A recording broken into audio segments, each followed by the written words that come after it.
Pace has dropped on another round of soccer down here. It's Thursday Thoughts, 9:05. I actually did make it. I was trying to do like 9 different things to see if I could get in before 9:06, and I did. So, yay me. I actually made it. So, John here, you there. Busy show. Next couple of days, today and tomorrow, very, very busy. Very, very stacked stuff, and it's really cool that we've been able to go in a couple of different directions when it comes to the show today and tomorrow. So here's your traffic as I sit here and try and find my notes. Coming up in about 10 minutes, Madison Crews will be coming by, and Maddie is hip deep in the college soccer playoffs. So we'll go through what she has discovered, the Madison Crews treasure hunt of college soccer. We'll get into that coming up. And the soccer's in session coming up, and she's kind of touring the Southeast with Division I, Division II, and we'll find out what's going on with Maddie. What has she discovered in her college playoff treasure hunt coming up in about 10 minutes? And so then after that, 10 o'clock, Kaylor Hodges from the USL show. He'll be with us in Birmingham, and we'll go over the championship, and almost like a greatest hits review of the season and some of the great moments, some of the crappy moments. We've even had a couple of transactions. Sacramento not wasting any time, bringing in Trevor Ammon from Northern Colorado Hailstorm in League One. Leading scorer of League One signs with Sacramento Republic. Good piece of business for Freeman Zayed. But now Northern Colorado's got to figure out what to do to replace all that offense. Sacramento, once again, wasting no time, trying to replenish their offense coming up in 2024. So Kaylor's coming up at 10 o'clock. And then, as always, to close out our Thursdays, it is Niko Moreno and our friends from Pulso Sports and the Soccer Bar. Niko drops by, and he will let everything out of his hat when it comes to round one of the MLS playoffs. Op-ed piece, by the way, in the Guardian, I think it was. Was it the Guardian? I think it was. And here's it's Graham Ruthven, and I know that we go back and forth on the ideas when it comes to the playoff structure. So Graham Ruthven, here's the title of the piece from the Guardian. MLS's bloated, never-ending playoff format has been a failure. And so the photograph that is used in the article as the header is Edwin Mosqueda going like this, using the L. So Graham Ruthven found an L photo, just happened to have Edwin Mosqueda on it. And so MLS's bloated, never-ending playoff format has been a failure. He goes through the numbers. We'll probably talk about that with Niko and anybody else coming up in just a little bit. Tafka's agreeing with Graham Ruthven. And so Niko will be in with us at 10:30, and we'll discuss things there. Later today, we're catching up with Morning Ricky. We are catching up with Christina Uncle and her new line on the resume, the new line or the new section on her LinkedIn profile. We'll get to discuss the Tampa Bay Sun with Christina, and we'll run some of that interview tomorrow. Speaking of tomorrow, stacked, packed, and racked. I mean, literally, it is like Fred Dalton Thompson in Die Hard. Stack them, pack them, and rack them. We've got the Christina Uncle interview. That's probably going to get released later in the afternoon, probably close to dinner time. We'll take a segment of it, and we'll play a little bit, and we'll play a section of that tomorrow, if I can get my fingers to figure out how to play sections. Then, 9:15, very, very cool stuff. It is, we all know what happened in Lewiston, Maine, I want to say about a month ago. We are going to have the head boys soccer coach from Lewiston High on the show at 9:15 tomorrow. Lewiston's boys won the state championship in Maine, so we'll have the coach, maybe a couple of players, just to discuss what it's been like over the last little bit of time and this fantastic piece of excellence there in Lewiston, Maine, as the Lewiston High Blue Devils boys soccer team won the state championship in Maine. We'll have their head coach coming up at 9:15 tomorrow morning. Revs, we've got, they might be buying spots. Blazing Musket and our friends there, as Ricky points out, it looks like they bought some land. So we might see what's going on there. Hopefully our friends from Beyond Goals can join us. If they're not mentoring and traveling the planet, I think it's Michael Parkhurst's turn. So Cap would be on at 9:30. And then Dwayne Rollins from the 24th Minute will be joining us at 10:15. And literally Dwayne gets up in the morning and he goes and trains because he's like a big triathlete guy. And we were able to commandeer him after a training session, and it might be before training session, somewhere in between. We are as a part of his schedule tomorrow, and we are able to grab Dwayne for about 15 minutes to talk about everything north of the border. Men's national team, John Herdman, CF Montreal. He had a column come out where he was suggesting that a particular coach should be the slam dunk pick to be the new head coach at CF Montreal. So we'll talk to Dwayne about that. And then at 10:30, Bart will come back because tonight at 9 o'clock is the first of the two legs playing Trinidad and Tobago for the U.S. men's national team in CONCACAF Nations League. So we'll recap all of that. That's tomorrow at 10:30 to wrap up the week. So told you it was packed. And so there's that to pay attention to over the next 2 days. So there's a lot of stuff that we're going to be hanging out and doing over the next 2 days. Opening kickoff brought to us by our friends at Kickoff Coffee.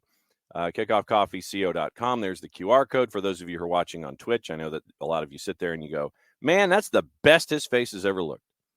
Well, that's your QR code from our friends at Kickoff Coffee and KickoffCoffeeCO.com.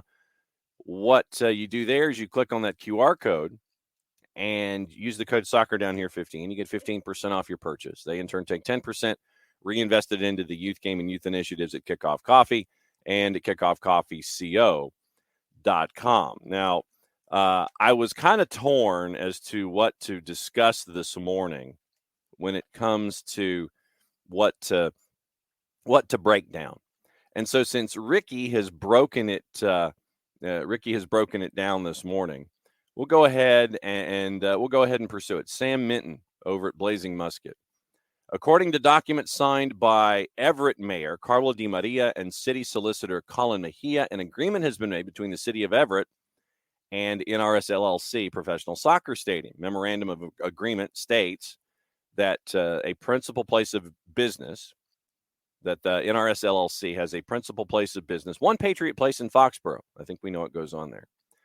And they mention a stadium in the Community Benefits Agreement. And in Section K, apparently, proponents shall allocate an agreed-upon number of tickets to regular season home games of the Revs to the City of Everett for no cost. So basically, the City of Everett's like, bruh, you want our real estate, you got to give us season tickets. The Revs are like, sure.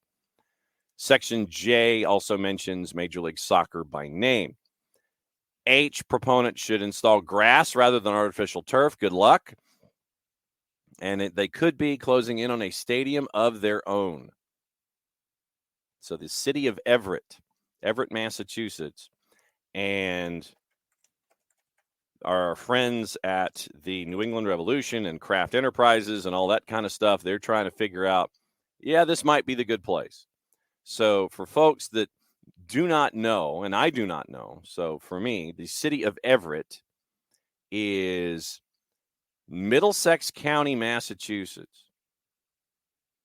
Middlesex County, Massachusetts, and it is like on the other end of, it's like the other end of the planet, basically. Instead of going, like if you land at Logan and you're trying to go west an hour to Foxborough, then what you end up doing this time to go to Everett is you go north from Logan. So let's do Google Maps, shall we? Let's do a Google Maps experiment. All right, so Google Maps, just north of downtown Boston, found out after seeing this, like a Sandy Springs distance. All right, so here's what we're going to do. We are going to explore the distance from a Logan Airport to Everett, Massachusetts. All right, so Everett, Massachusetts. We know it exists.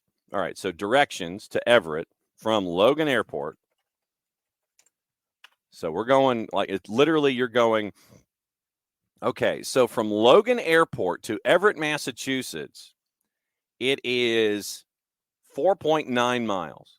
So 5 miles from Logan Airport is Everett.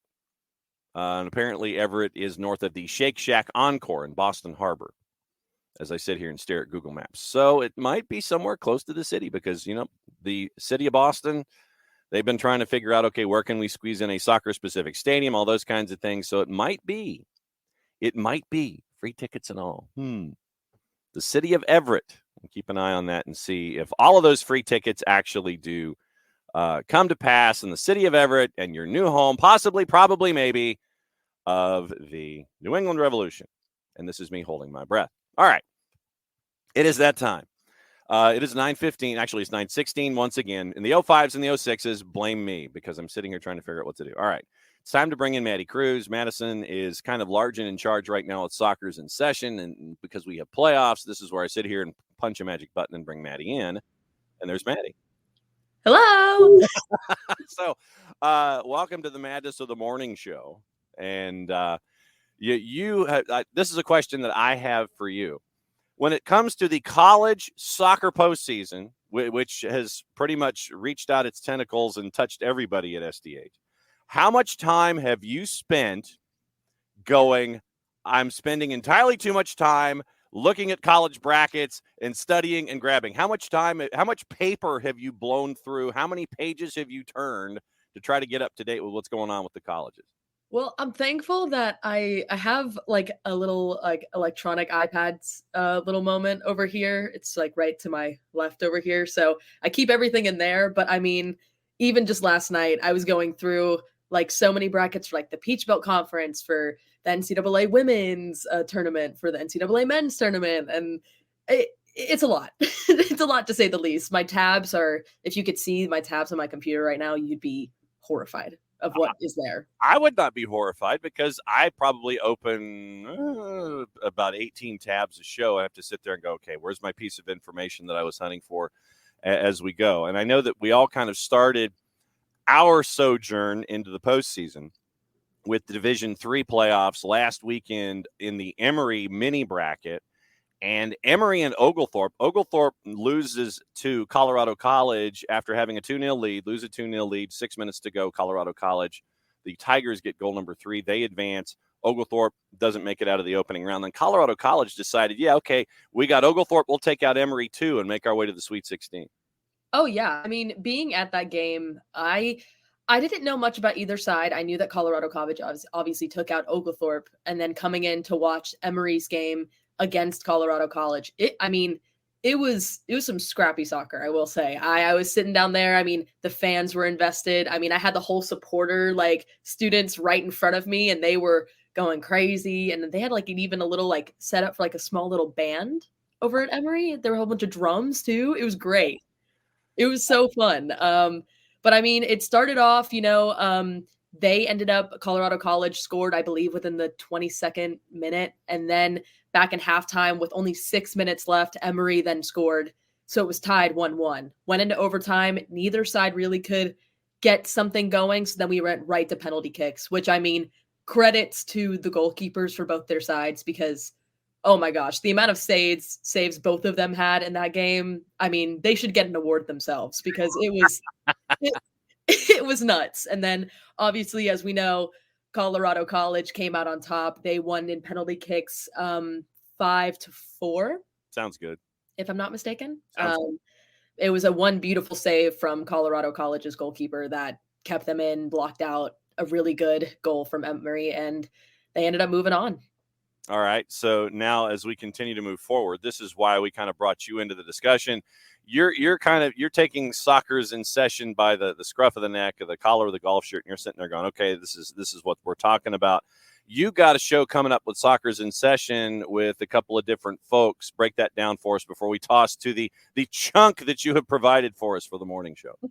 Absolutely. I mean, I got a lot of interviews going on today for Clayton State. We're doing a little Peach Belt Conference special because 2 colleges from Georgia in the NCAA Division II division are going on to the tournament, one for women's, one for men. Columbus State, I got to interview their head coach, which he was amazing. It was Jay Entlick. Mm-hmm. He is phenomenal. So all of that should hopefully be out today at some point. And then I have interviews later on slated today with the grad assistant coach and excuse me, let me pull up the names. There you go. That's what tabs are for. Tabs are these, Maddie. Tabs, all the tabs. They're all coming up. Joe McLeroy for Clayton State, the grad assistant coach, and then I'll be talking to Giovanni Rios and then John Michael Torres as well, the MVP of the tournament, as well as one of the captains on the team. And then me and Jessica Chairman are going to hop on and talk a little bit about it because she got the chance to call that game. And so I'm going to ask her a little bit of things that she noticed and kind of what we can expect from them moving on into the tournament and facing that off. And so it's going to be a lot of fun. I hope you all tune into it because I'm really excited for this one. All right. So what is the clip that you have provided for us that we are going to be playing right now? Okay. So this clip is my interview with Columbus State women's head coach, Jay Entlick. Basically kind of towards the end, we were talking a bit about the game and like getting up to it. And I wanted to ask him some fun questions because I know road trips can be kind of crazy. So I kind of asked him some questions about what they do on the bus together, kind of like what they guys do, what's the chemistry like. And then we even got into a topic of what his favorite Premier League team is. And we talked a bit about how Newcastle's kind of, not doing the best right now, but we're not going to talk about that. But yeah, so, we had a great time. So this is what this clip is. It's just us having a good time. It's Maddie and Jay right now as a bit of a tease for Soccer's in Session in the college playoffs. Let's see if I can hit buttons and make this work. Absolutely. And last couple questions. I kind of want to get some fun ones. You guys are going to be on the road pretty soon. What are some like kind of road trip fun game things you guys do on the bus heading over there? Let's see. On the bus, a lot of times, we'll watch soccer. Our girls are really, really good about watching games. So we'll put on the telly and watch games. There's a lot of dancing with our group. They have a lot of fun, a lot of juggling in the locker rooms. They juggle and they try and get a certain score and bounce it in the trash can. The banter is wonderful in our group. The nicknames that Coach Joe comes up with and Coach Mo, and it's a really, really fun group of players, and they love just chirping at each other and teasing and having fun. That's the key ingredient. You gotta smile. If you're not having fun, then that's one of the three most important things in sports, then you're not going to do very well. So I think it's just enjoying each other's company for sure. And you mentioned you guys watch a lot of soccer. Is there any specific league that you guys watch that's your favorite? I probably shouldn't say it, but the EPL is probably first because that seems to be on a lot on Saturdays. Tomorrow we'll travel on a Thursday. There'll be some international games we'll be able to watch because it's the international break. Coach Joe played in the NWSL, so we'll watch the NWSL games, even though there's no more now. And then, a lot of times the ACC games are on Thursdays. The SEC games are on. So we've got the SEC network, ACC network. So that's been a lot of fun. Kudos, we've got an awesome bus driver, Mr. Willie. He's been driving us for 10 years, and he keeps things light for us, and he's like a grandpa to our young lady, so it's awesome. I love it. And I'll ask you, do you have a favorite team that you like to watch, like any Premier League team, any MLS team that you root for? Well, back in the day, I played for Middlesbrough, so I try and support them, although they're not on telly that much. But no, I'm probably like that the horrible fan. Everyone's going to make fun of me, but I enjoy watching Man City play, and I know people are going, oh, that's just because they're good. I just think the way that they play, whether it's out of a 3-6-1 or 4-2-3-1, whatever. I think they advance players forward. They don't just lump it long. Holland is obviously special. I like Bernardo Silva. He's a little guy. He connects passes. Grealish, a lot of people hate him, but I think Rodri does a really nice job as a holding mid. I think I really liked Gundogan last year. He was special for him.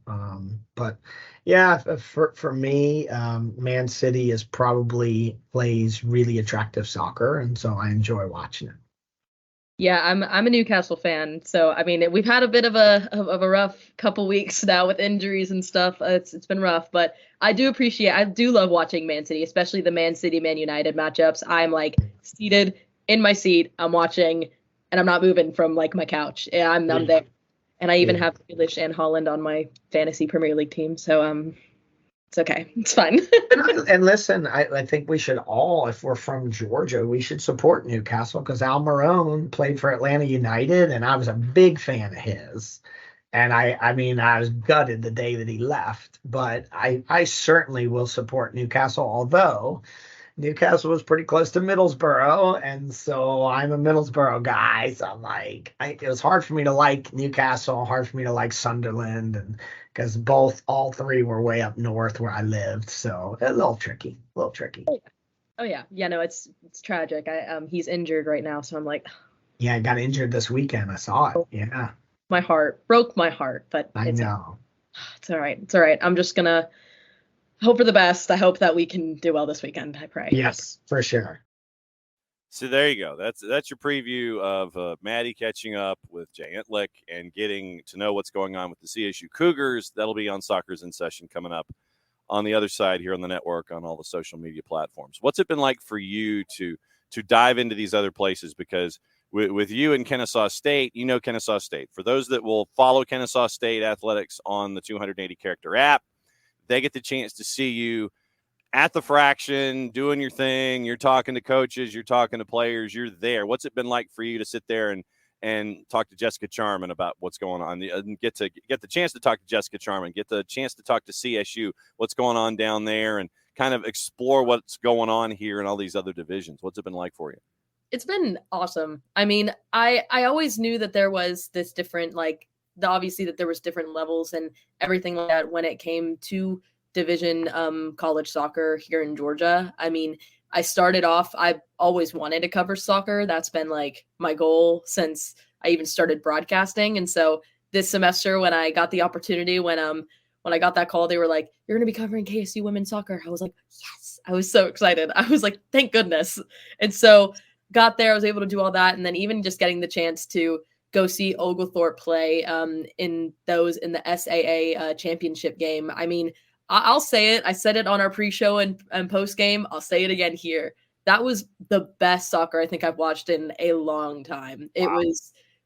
It was just so energetic, and it just really reminded me why I love the sport, because of how like invested and how much energy goes into this sport, and just how it just made me be like, oh, this is why I love it. And so I think especially with exploring these different divisions, I feel like a lot of people, will look at it and they'll be like, oh, well, they're Division 3, they're Division 2, they're not Division 1. And it's like, it doesn't matter. It's like you have these caliber of players from all over, and it's just where they play. It doesn't diminish how well they play or how well they do. They're all phenomenal players. And I think definitely if you're looking to like kind of expand and look at different places, you should definitely check out these other colleges, because I mean, some of the players they have, like I'm amazed every time I watch any of them play. It's a lot of fun. Yeah, for me, when we're talking Clayton State and D2, Giovanni Rios has been somebody for the last handful of seasons who in the Peach Belt has been double-digit goals. He's been integral to what Coach Pete has been able to do down there for Clayton State, and I think it's really cool to see these local products work their way through and end up being in a postseason like this. I'm looking forward to your conversation with Jessica Charman, so you can sit there and go, okay, Jess, you've covered Clayton State. Here's the deal. What do folks need to expect? And I think that in Division 2, I think it's Lenore Rhine, I think, is where their bracket is right now. It's like, this is what happens when you and I talk. I'll sit there and I'll take notes, and then I'll end up crossing all the notes out. And so my notes about Clayton State are like right here. And I'm like, okay, so Clayton State's playing. Clayton State gets Lenore Rhine, and that is later today. And then Columbus State starts with Flagler in a 4-5. And so this will be the fun part. It'll be really interesting to hear what Jess has to say about Division 2 in Clayton State. I'm excited for that as well. I know that she was there for that game and getting to like watch that game. I mean, I got to watch some of her sound bites on Twitter and Instagram when she posted them. And I mean, I'm excited to get her thoughts on what happened in that game, what she saw in that game, and then going into the tournament today, looking ahead at their matchup today against Lenore Rhine, seeing how they match up there and kind of what that level and what we're going to see as fans coming into that matchup. So I'm very excited to talk to her about that. And I also love talking to Jess. So it works out well either way. Exactly. So we've talked D3, we've talked D2. What's going on in Division 1 that folks need to know about? Anything? Well, one of the biggest things in Division 1, because if we're talking college football, which I know this is a soccer show, I am a Georgia fan. Yeah. Dogs. And speaking of Go Dogs, the UGA women's soccer team is going to be playing Iowa this Friday at 2 p.m.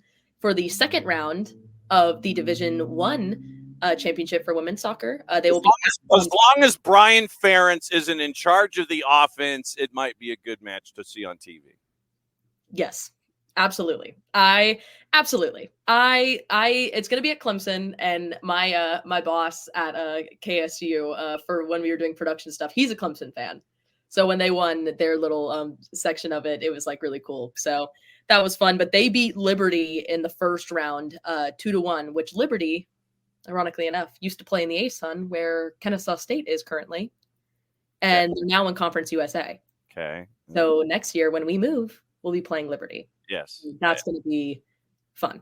Yeah. And so I'm saying, and once again, you have a galactic realignment that Maddie's alluding to here when you're discussing. Yeah, it's a little bracket. It's kind of like, where's it going to go? You don't know. It's like, all right, so if Liberty's here, then on a Tuesday, Kennesaw State would be here. And then on Thursday, they move over here and all these kinds of things. So. Yeah, it's a lot of moving pieces. But yeah, I mean, also to UGA women's, they're celebrating their first SEC championship ever. Their first one, which is great. And another little fun fact, Daniela Murguia, who is the grad assistant coach here at KSU for the women's soccer team, she was a part of UGA women's soccer for like 4 years before she even came over here. And it's kind of an interesting story. If you want to check that out, you should check out my Twitter because I will repost the story on there because I got to talk to her a couple weeks ago. We just kind of talked about how she kind of got to KSU. And it was a bit of just like her coach contacted Benji, who's KSU's head coach, and was like, hey, you looking for a grad assistant? And here she is. But she's a lot of fun to talk to.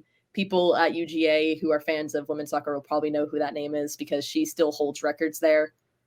She's very, very good. So I'm excited to see what UGA will do this weekend, and especially even tomorrow for the NCAA Division 1 tournament round. Maddie Crews, who is in charge of Soccer's in Session on the college side here at SDH, has broken down basically every single division that has a Roman numeral attached to it in the NCAA, and Soccer's in Session coming up in short order. And we promise, since we are in the international break, that we will only mention Newcastle once a show. And so that's where we are. And there's a vicious rumor that Maddie may crash at the end of the Friday show to turn it into a party line with Bart and everybody else. So, Maddie, what's do you have like studying and things to do today? Are you stuck in class? You picked the great day for me to come on. I don't have any classes today. There you go. So, which is so nice. Yeah. So Maddie is going to perhaps breathe and take some Maddie time. So, Maddie, once again, thanks for hanging out. Thanks for the great breakdown of everything in colleges. And make sure that everybody follows Madison. You see her 280 character app like that way. There it is. The 280 character. There it is. Thank you for pointing. I got you. At Madison Crews 7. So Maddie's going to be drifting in and out and crashing the party whenever she can. But this time it was about Soccer's in Session on the college side. Looking forward to Soccer's in Session coming out in short order. Maddie, thanks for hanging out with us on the morning show. Absolutely. See, Matt, this is what happens. Maddie comes in. She understands what's going on. And now she's going to run the other way. Well, I'm running away. 9,000 miles an hour. She's leaving. So good. Absolutely. You too, John. All right. That's Maddie Crews. Maddie's going to be hanging out with us for a while. And if we don't scare her away first, it's traditionally how things will go. But, so Maddie is a student at Kennesaw State. And you've seen her on a couple of our different programs, and we've given her some other responsibilities at SDH. And she's, like I said, she's doing Soccer's in Session on the college side. She's diving into that. Looking forward to the D2 breakdown with Jess and everything else that she throws into that show. So you'll be able to get that on the network, on all the social medias, and all of the other things that we do here at SDH. So it's good to have Maddie hanging out with us. You might have seen her when we were doing the pre and post with Oglethorpe and Rhodes for the SAA Championship. But yeah, Maddie's going to be hanging out with us for a while if I don't scare her off. So there you go. At Madison Crews 7 on the 280 character app for those of you who are so inclined. Please give Maddie a follow and give her a high and hearty salute and welcome her to the SDH family on a regular basis. So once again, top of the hour, it'll be Kaylor Hodges in the USL show for the championship. We'll talk about that. We'll talk about the season, talk about all the other things that are going on, and kind of put a bow on the USL Championship and then see what our friends at the USL show are up to. Niko Moreno joining us in about an hour to break down MLS and see what's going on there. There was talk as we continue our conversations in and around everything that our friends at, and I've got to track this down because I saw it like one line, and I saw yesterday on the 280 character app about this, and I have not heard anything else other than, and I want to get my information because the stuff from late October was posted on Everton, and now it looks like Everton might be getting the penalty sooner rather than later. So obviously we'll keep an eye on it, but it appears that the committee to decide what the punishment could be for Everton, anticipated to wrap up by the end of next week. And if that 12-point penalty for Everton does kick in, they would be at the bottom of the table, 7 points clear of safety. So we'll keep an eye on what's going on with Everton, and it looks like it might be close. So we'll keep an eye on Everton, and I know that a lot of folks here who are Everton followers, supporters, and lovers of the team. We talked about Chelsea and their possible more penalties and investigations and things like that, but possibly could be a 12-point penalty for Everton coming up in the next week to week and a half. So we'll keep an eye on that. And, we mentioned Newcastle. I mean, we do it in jest, but especially with Maddie, but it looks like they didn't have 11 senior players for the match at Bournemouth. And so he couldn't call up Byrne, Botman, Target, Monquillo, Elliot Anderson, Barnes, Jacob Murphy, Isak, Wilson through injury, Tonali, Guimaraes were suspended. Almiron added to the list, limping off after 31 minutes. You heard that in the interview where Maddie was talking about things with the coach. And Byrne, Barnes, and Anderson facing months on the sidelines. Tonali once again suspended because of the breach. And so it was a very, very, very, very long day at Bournemouth, and they ended up taking the loss. Looks like they may try and address the situation in January. We'll see what the thoughts are of Newcastle going forward and trying to figure out, okay, do we, with all of these injuries, try to bring in more folks in the January window, or do we stand pat? We will see. But yes, Tom, yeah, definitely. Now, let me ask, what I'm going to do, and I'm going to give a bit of a Surgeon General's warning. Tom posted a thought in the Twitch pitch. I'm going to see if the comment itself actually pops up or if it's self-regulated by the software here. Okay, so it did. Okay, so it posted it as you typed it, or talk to text bleeped out a couple of letters. I just wanted to make sure.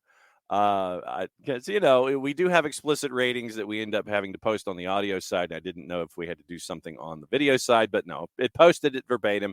It didn't block it. Basically, okay, so you did type it that way. Okay, thank you, Tom. So he did type it that way. Blank the Premier League. And so we'll see what's up with the Prem as we go. So here's your gossip, rumor, and innuendo. Newcastle interested in Ferran Torres. We talk about subs. Ferran Torres might be a guy that you bring in. Chelsea, Liverpool, Manchester City monitoring Alphonso Davies, but they all think he wants to join Real Madrid. Newcastle weighing up a January move for for Bayer Leverkusen's £20 million rated defender Jonathan Tah. 3-letter paper, take the information at your own peril. Manchester United will not let Jadon Sancho leave for a reduced price, but they will listen to offers while he remains eating on his own, training on his own, and over in the corner wearing the dunce cap, or the Manchester United equivalent, on their training ground. Chelsea ready to rival Arsenal and Liverpool for Corinthians' 18-year-old midfielder Gabriel Moscardo, who could cost £26 million. Callum Wilson looks like he's going to be out 6 weeks with the hamstring. Sven Botman could be sidelined for longer because of the knee.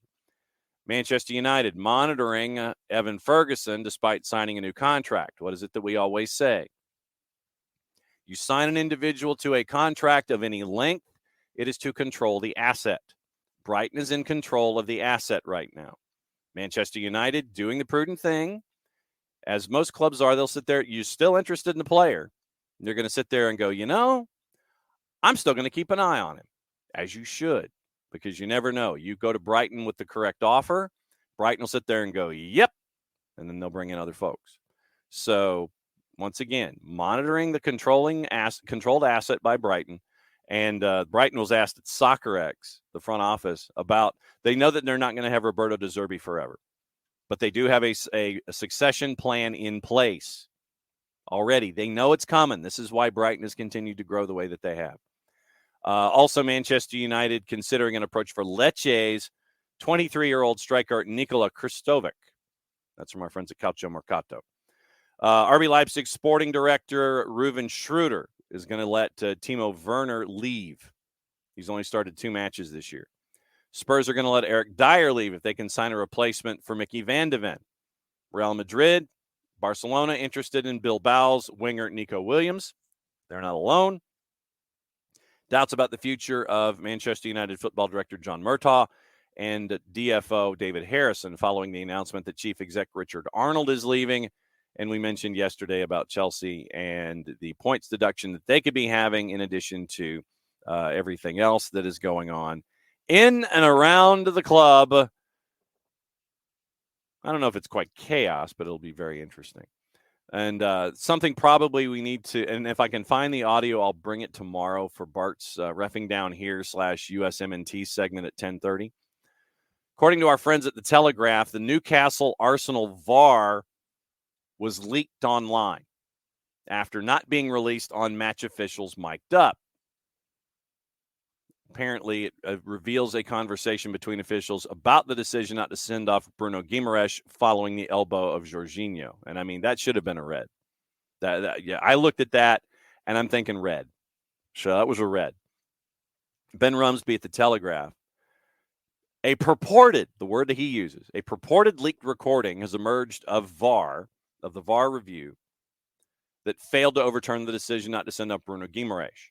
PGMOL declined to comment on the authenticity of the audio that appeared to originate from the VAR hub.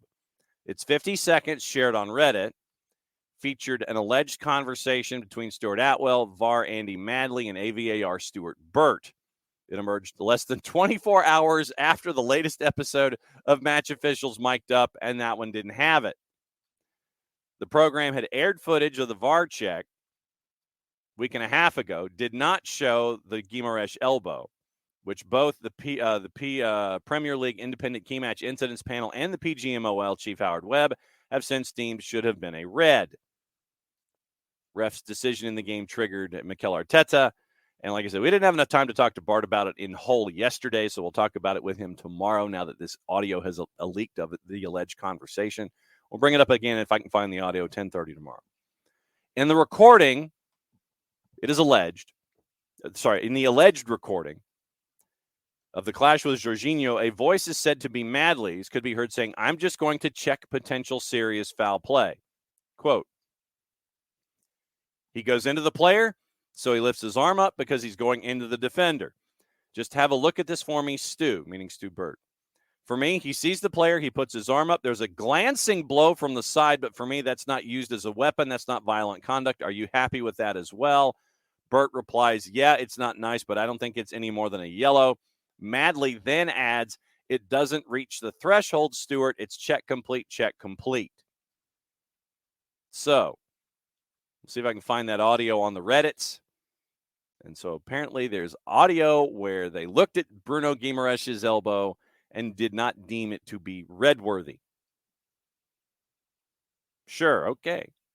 So that's what they thought when it comes to that particular play. Like I said, I saw it, and what I've always tried to maintain is watch stuff like that in real time, and then you might be able to, get a gauge of how it was at real speed, those kinds of things.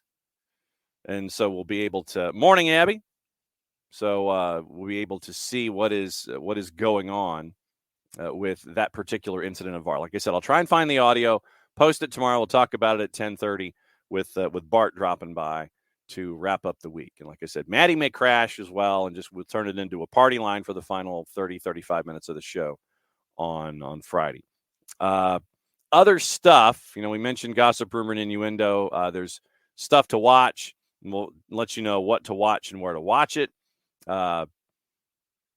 Obviously tonight is the big thing. And Greg Berhalter in his -1 has warned of an improved Trinidad and Tobago squad.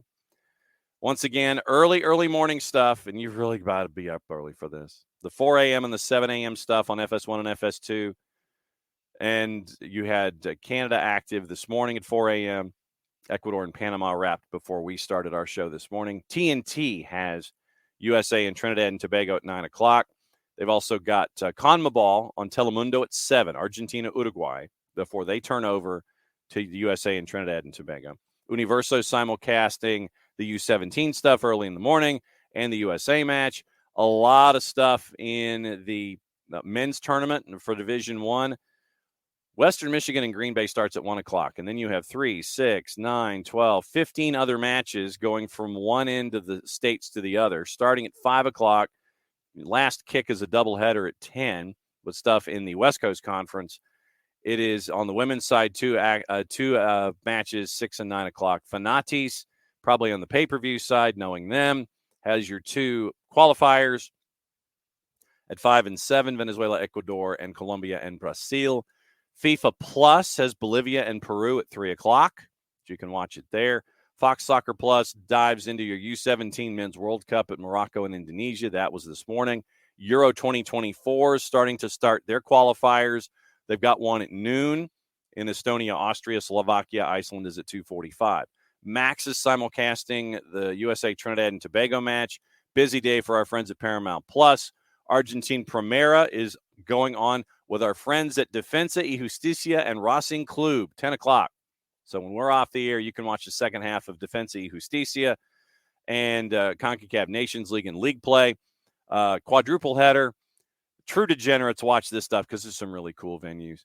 BVI Dominica's at 2, triple header at 6, St. Martin, Guadalupe, St. Kitts and Nevis, St. Lucia, U.S. Virgin Islands, Aruba. Costa Rica, Panama is on Paramount Plus at 10 o'clock. Trinidad and Tobago is at 9 on Peacock. That's what to watch and where to watch it. All right. Tofka with a big-ass question. Wow, okay. All right, so question to me and to the floor. And so we will leave this open. I should just hide behind this banner. Man, that's a lot of stuff. All right. Can the status quo of MLS and USL endure for more than 10 years? Or is some kind of considerable upheaval, or is there going to be some kind of considerable upheaval in the future, be it a merger of leagues, creation of ProRel by USL forcing MLS to follow suit in some way, some form of formalized cooperation between the leagues, etc.? Will the USL and Major League Soccer look largely like they do now by 2035? Okay. I'm just going to hide behind the banner. This is like all right. So for those watching on the TV set, I'm going to do this. There we go. Wait, almost. Right hand. All right. So there we go. That's a big question, Tofka. All right. So here's my 2 cents, and literally this could be the QOD. So if anybody wants to address it, they can, and we'll go back to it. We'll circle through it. I think they're going to continue to be 2 separate entities. And I'm leaving the question up on the video side so folks can read the question as I talk through it on the audio side. Can the status quo of Major League Soccer and USL endure for more than 10 years? I think the USL is trying to do their own thing and have their own personality. And Major League Soccer is trying to do their own thing and have their own personality. So I think you're going to see, and that's one of the things that we've always, that's one of the things that we've always discussed is differing personalities and, your acceptance of more than one voice in the room. So look at it this way.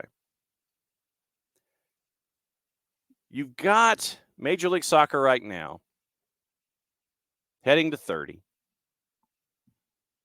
32, I think, 32, I think, is the max. Because then you got to figure out, okay, because if you go north of 32, and this is something that Mike Conti has said, that you've got to think about MLS 1 and MLS 2.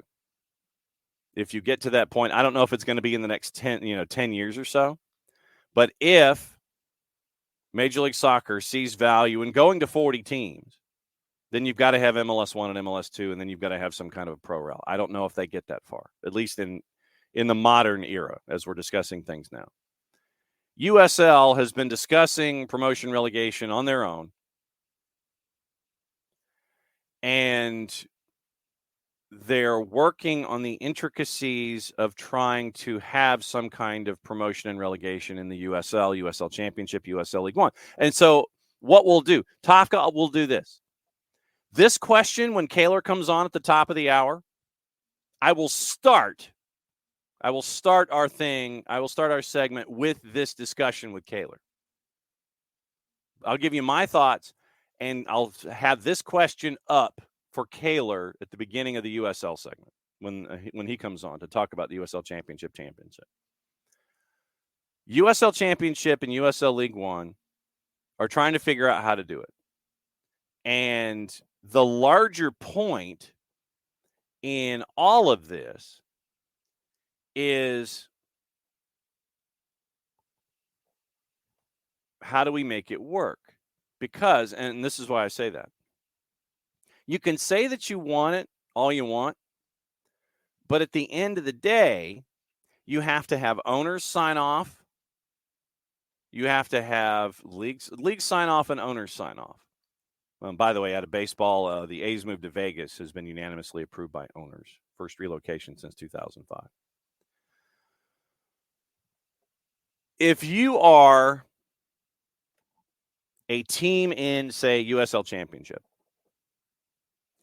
you've got to be willing, A, to invest in your club,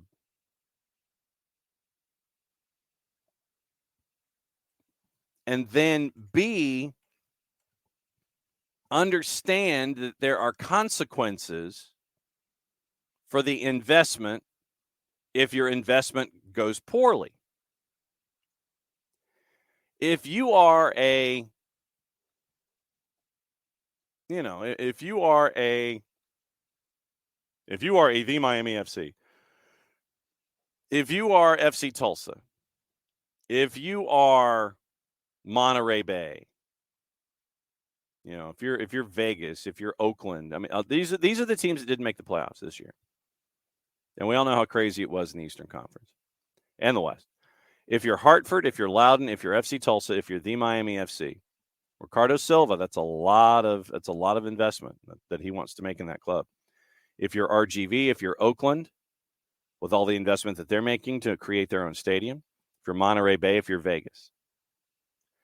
If you are, as an example, one of those 8 clubs, and you sign on for the idea of pro rel in a 24-team league, and you were to add the clubs that are in USL League One that are 12 there, say USL League One eventually gets to 20, just as a number, since that's the number that we're usually associating with some kind of a pro rel in our structures. As an absolute, I think France or Germany, was going to 18 in their top division.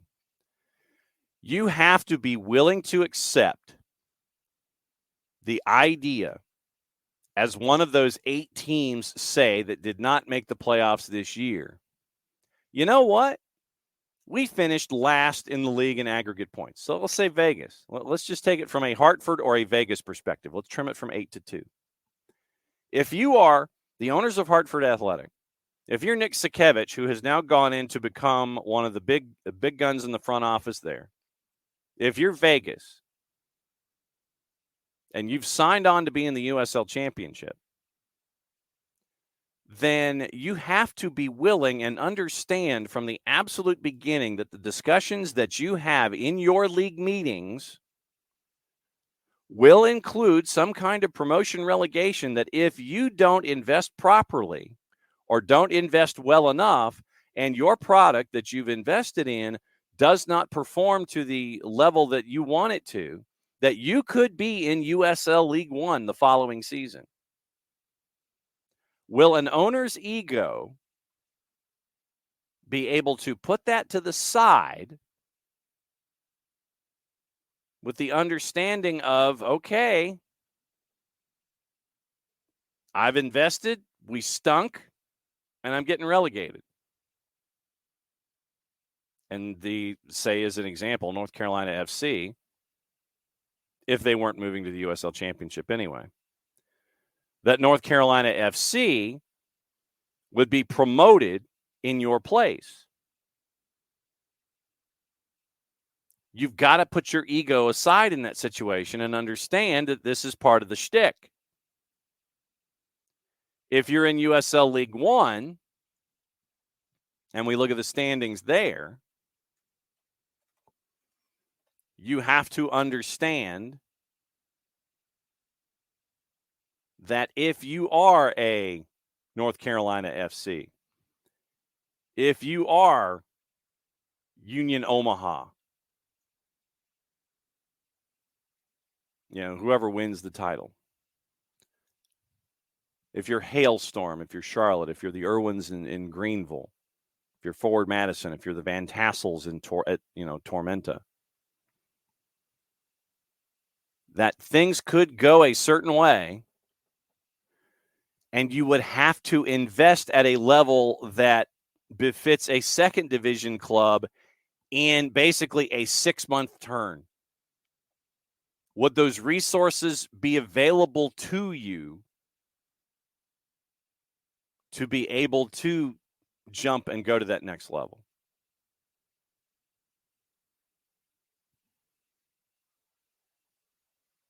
If you, and Tafka mentions in the Twitch pitch the idea of absorption. I don't think the USL would want that. I think the USL wants to be their own thing. And there's absolutely nothing wrong with multiple individuals with multiple thoughts wanting to grow the game. If you respect the individual to your right, if you respect the individual to your left, and understand that all of you don't have to hold hands, you don't have to agree on 100% of the things. But if you want to agree on growing the game, you don't necessarily have to sit there and go under one tent. USL can do their thing. MLS can do their thing. And then what you do is you give differing opinions and viewpoints of how the game should be grown. USL has their side. USL has their side, NISA has their side, MLS has their side. All these different alphabet soups. The NPSL, the UPSL, all of these, the Gulf Coast Premier League. All of these different parts of the alphabet soup that we talk about have their own ideas about how they want to grow the game. USL would definitely, USL would not, unless they were in such a financial state that I don't think they would want to be absorbed into Major League Soccer as a part of a pro-relish kind of a pyramid. And we all know that some folks like pro-rel when it comes to the what you put on a hot dog. You got to have the right kind of relish. All right, so it is. You see, now they punched it in early this morning. They're ready to go, and so I'm going to hide the current comment. And since we are talking the championship. And like I said, if Kaylor hasn't figured out how to properly market that yet, then we got to work on this. It will be a project. It will definitely be a project. I'm staring at Kaylor in the green room. Kaylor is thumbs up. Thumbs up in the green room. Are you good? Okay, so he's smiling and thumbs up. All right, because I saw him disappear, and Phil's been there the whole time. Phil's ready to go, and so we bring in both Phil and Kaylor to break things down here in our USL segment. Gentlemen, it's good to have you on for a 2v1. Mazel tov. Good morning. So I don't know how much I'm going to be able to talk because today is chaos outside. I am really in a random classroom that I'm taking over. Well, then, what we'll do is we will carry, if you can handle the chaos and make sure that folks don't get into detention, we'll do it that way. I think I'm the one in detention. No, that's good. All right. So Phil's hanging out with us at Phil Talks Footy with a Y, and Kaylor Hodges at Kaylor Hodges and at the USL Show. All right. So we had a question posed to us in the previous half hour, and I will bring it once again to the floor. And we will be discussing the championship and, Trevor Ammon leaving and going to Sacramento and things like that. But we had one of our valued members of the Twitch pitch present a theorem to the floor here. And I wanted to have you guys comment on it as well. So here is the theory as it was posited by our friend Tafka, the gentleman formerly known as the Prince of Soccer. So here's what Tafka brought to the table this morning, and I'm going to ask you guys this. Can the status quo of Major League Soccer and USL endure for more than 10 years? Or is it some kind of considerable upheaval in the future, be it a merger of leagues, creation of ProRail by USL, forcing MLS to follow suit in some way, some form of formalized cooperation between the leagues, etc.? Will the USL and Major League Soccer look largely like they do now by 2035? Kaylor, since you are in chaos, I will have you answer first. Phil can save his answer and build off of yours.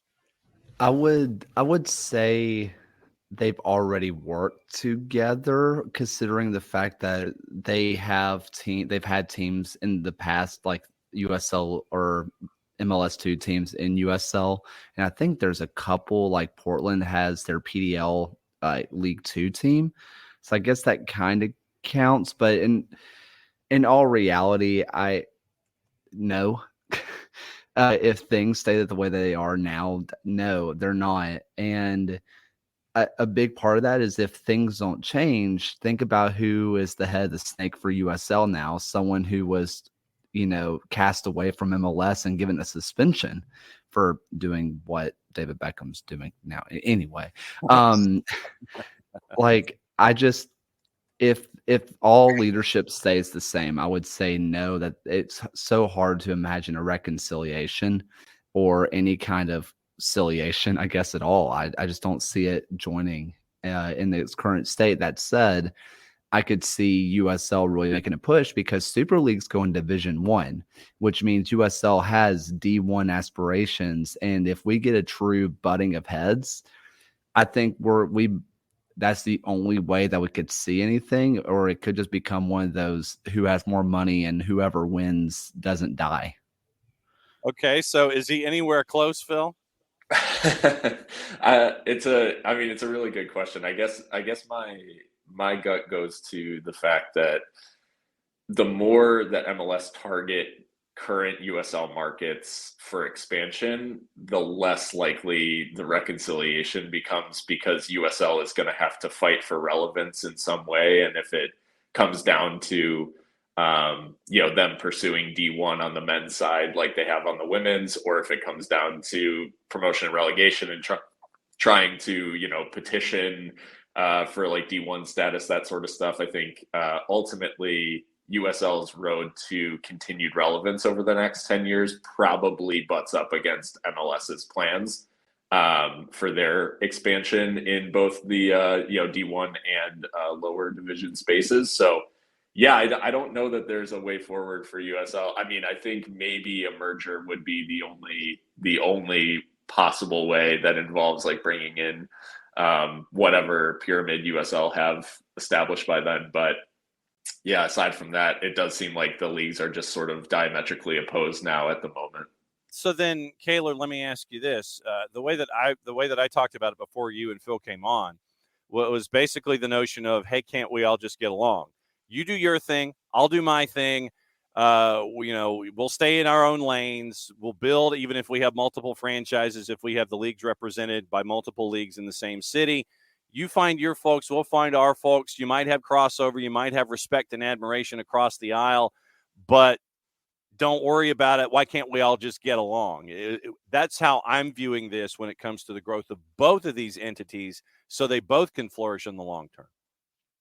Because, and listen, as much as we in the USL, shake our fist at the powers above us and say, we hate you, we don't like you, big corporation, USL can't play friendly either. There's a reason that Chattanooga is in MLS Next Pro and not USL, and it's because there's a money-hungry owner who's blocked them in Chattanooga entirely.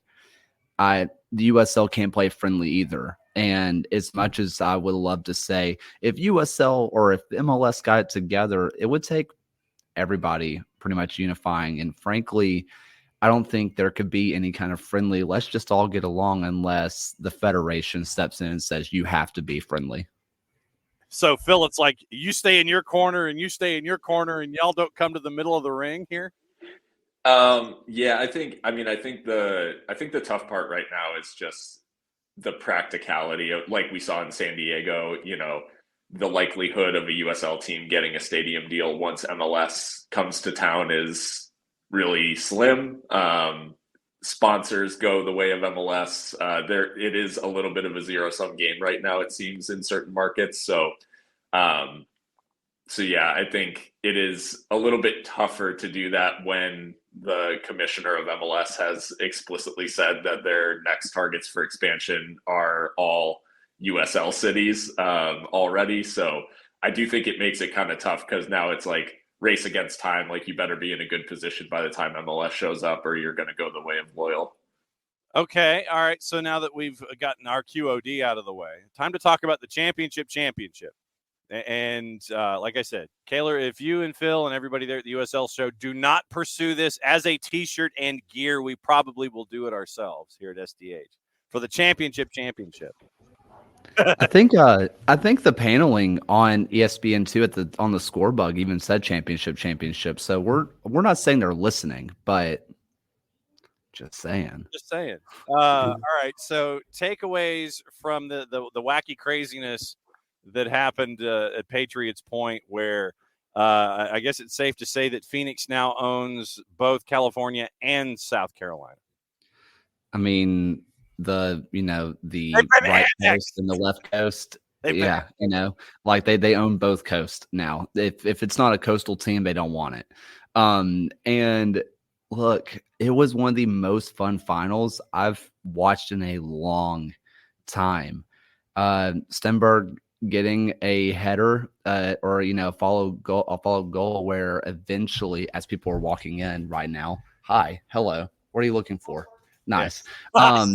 Basically, I'm in a meeting. It's okay. So it's a flu game. They have a flu game, and it's kind of crazy to think about, of like feeling that bad, not basically eating or drinking because you're dying, and then getting a goal. And it's just absolute craziness to get the cardiac kids back in it into the 90th minute. It's wild. All right. So, Phil, how does a headbutt not be a headbutt?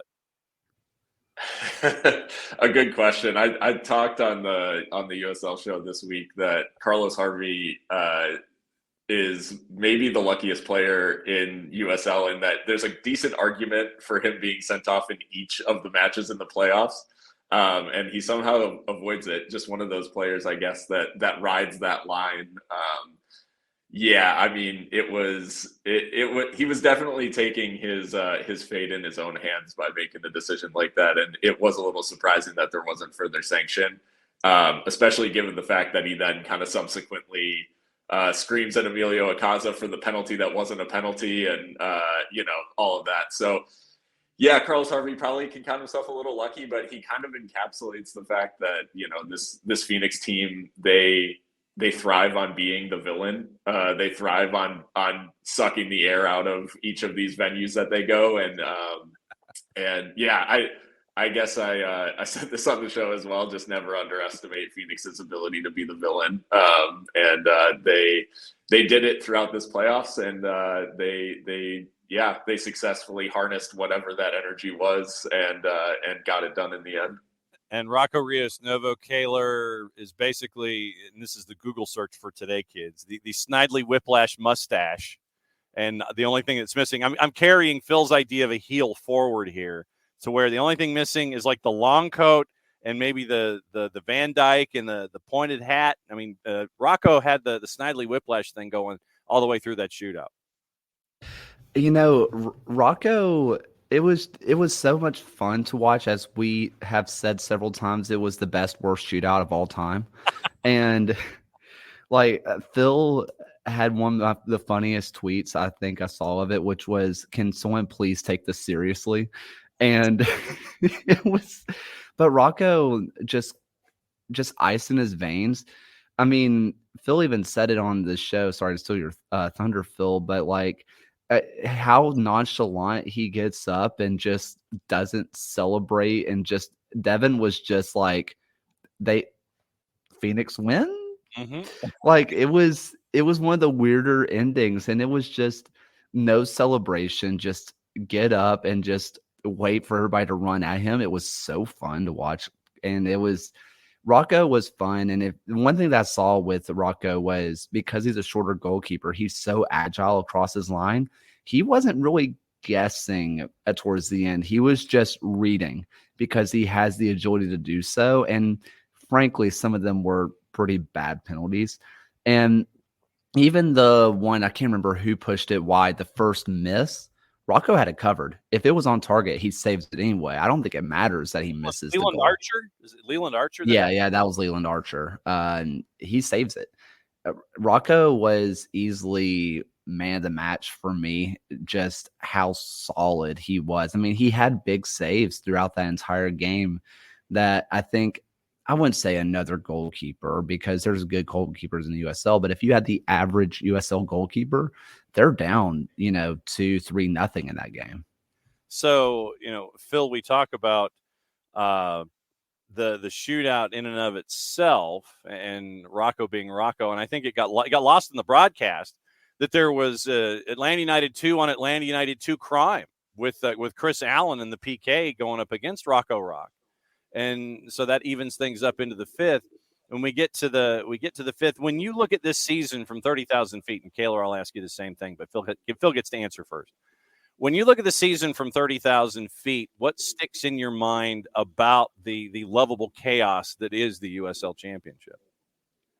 Gosh, that's a great question. I mean, I guess it ended in much the way that we talk about what is to love about this league, which is that there are those moments. There's a lot more stories in the league than we maybe get credit for. Like, people don't necessarily talk about the fact, See, now the chaos was there for you, Kaylor, and it blew Phil out. Wow. Phil, what happened? What did you do? I don't know. I got an incoming call, and it nuked me. Did Kaylor's folks come and get to you next as they get to you first? To Kaylor? They drove really fast. Yeah. Sorry about that. So anyways, I think the thing about the Atlanta United 2, Chris Allen, and I'm thinking maybe Rocco, maybe he had the inside track on Allen's penalty preferences. Mm-hmm.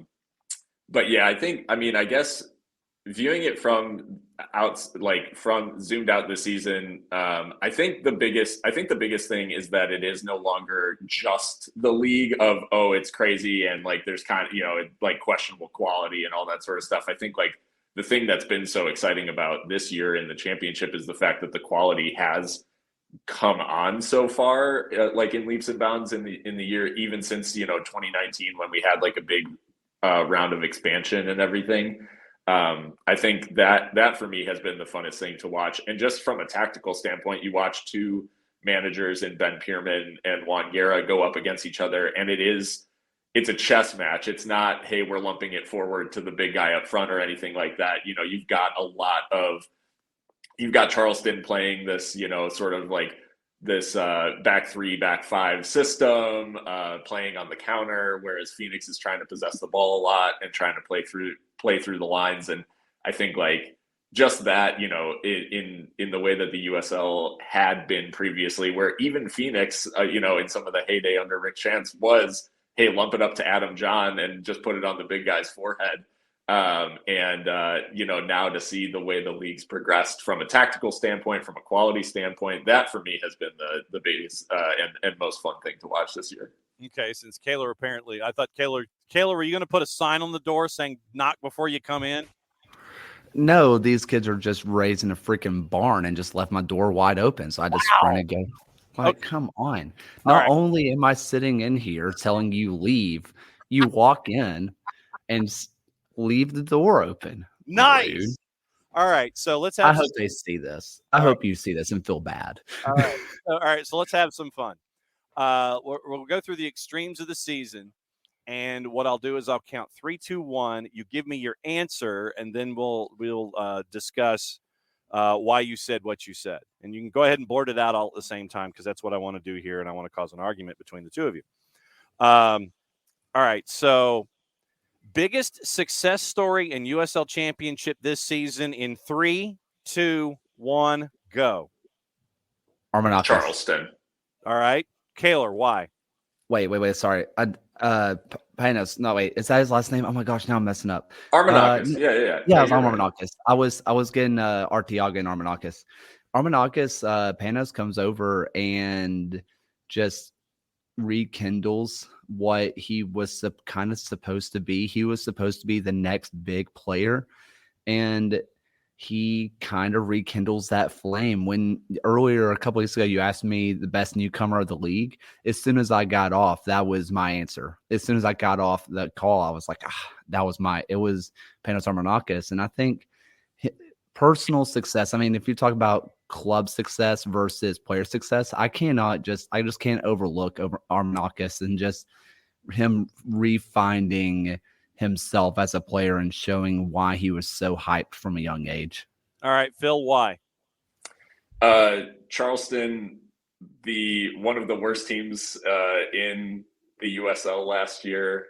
They go out and they get Ben Pierman, give him the keys organizationally, like they knew what they wanted to do, and they turn it around. It's the biggest turnaround in USL history, and from a points standpoint.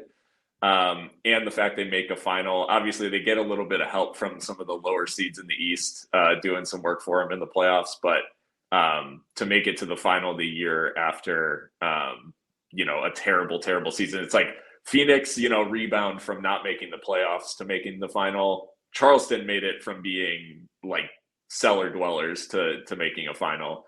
And I think like the organization deserves a lot of credit for knowing what they wanted to do, going out, getting their guy, and letting him build the team that he needed to get to accomplish what they wanted. All right. So biggest disappointment in 3, 2, 1, go. El Paso Locomotive. Our own clubs. All right, Kaylor, go for it. Why? So much talent. Just so much talent.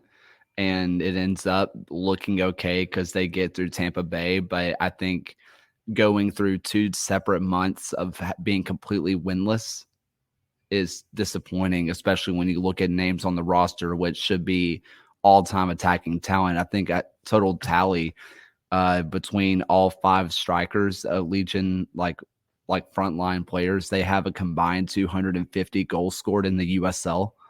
And they go through 2 different completely winless patches. It's just disappointing. All right, Phil, why? Honestly, similar seasons from Locomotive and Legion, I think, in that there was a stretch of time where it's looking like, 12 games unbeaten, including like wins on the road in Louisville, some really like quality wins from Locomotive. You're thinking like, okay, this is a team that can compete at the top of the West. And they just ran out of gas, completely just couldn't compete. They get absolutely shellacked in Phoenix, 5-0, and it just totally derailed their season, no pun intended.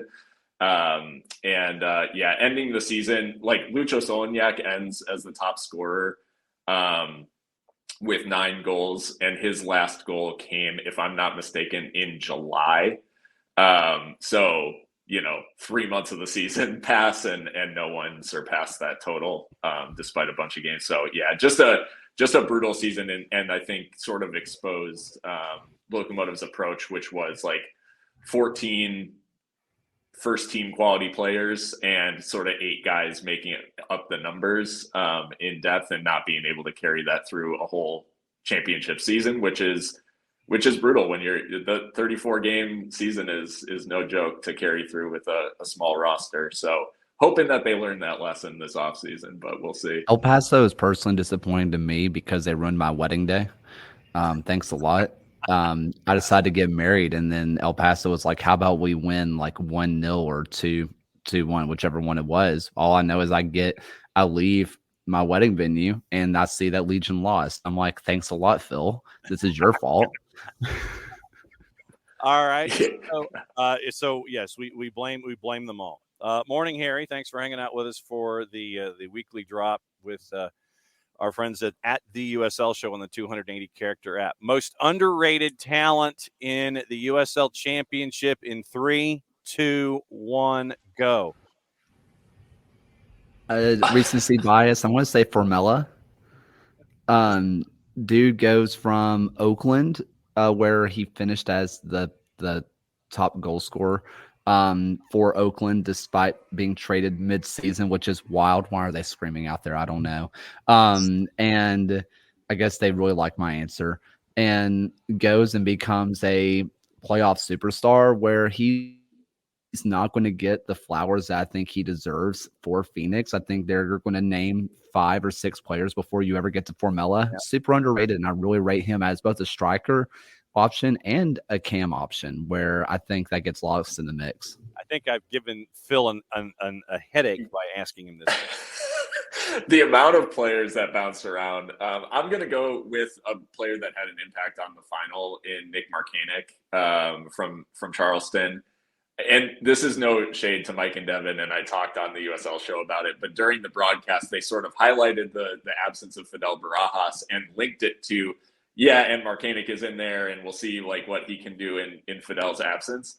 Markanek's been there all season. He made 29 appearances in the regular season for Battery, 11 goal involvements, in sort of a fluid attack, where he fulfilled a bunch of different roles, whether it was like up top, like you saw in the final, he played on the wing some, he played, he really developed along in a lot of different ways and I think he was sort of that go-to guy in across, availability of different players. Markanek was a solid option for Pierman all season, and 9 goals, 2 assists. And I think there's more to come from him. You can see from that finish in the final, he's just got some instinct in front of goal, and I'm excited to see what he can do next. And a product of, I'm from the Chicago suburbs, and he's a product of Northern Illinois University. So, for any Huskies out there, I'm sure they're enjoying Markanek's rise.